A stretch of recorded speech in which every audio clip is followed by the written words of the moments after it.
Izay ny teo anivon'ny BOA farany teo anivon'ny BFV kosa indray dia ny fampitona teny amin'ny malaza teny Tanjombato teo indray ireo mpiasa teo anivon'izany orinasa izany ny fampiarabana noho ny fahatratrarana ny tontaona ihany koa ireo mpiasa tao anatin'izany orinasa izany ho an'ny BFV ny laharam-pahamehana dia ny fametrahana ny tambazotra manerana ny nosy ary ny famoronana asa ho an'ny tanora. Tao anaty lanonam-pianakaviana no nanatanterahana ny fampiarabana tratran'ny taonan'ny banky BFVSG ny sabotsy lasa teo teny malaza Tanjombato. Voromaro ireo mpiasan'ity banky ity sy niaraba tratran'ny taona sy nanolotra firara-tsoa ny lehiben'ny orinasa.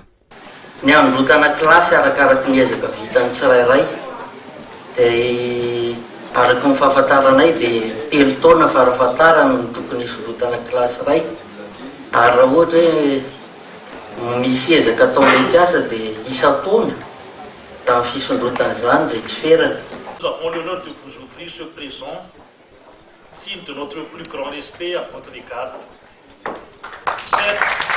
Fotoana ihany koa nahafahan'ny filoha tale jeneralin'ny BFVSG Andriamatoa Philippe Ekilbeck nitondra fanazavana fanadiana andalo fotoatsarotra aza ny orinasa tamin'ity Kristy dia mbola afaka nandroso soamatsara. Tsy adinony ny saotra ireo mpiasa noho ny ezaka nentin'ny tsirairay amin'izany fampandrosoana ny orinasa izany.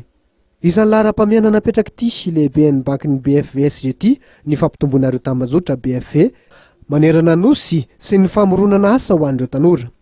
Tonga nanome voninahitra ity lanonana ity ireo manam-pahefana ny solotenan'ny governemanta malagasy. Isan'izany ny Praiminisitra lefitra misahana ny toe-karena sy ny indostria Andriamatoa Boutzaza Pierrot. Fampiasa mendrika misy 720 kosa avy eo amin'ny BFVSG ihany no nitolorana maro mpakatsahana nadritra ity sy lanonana ity.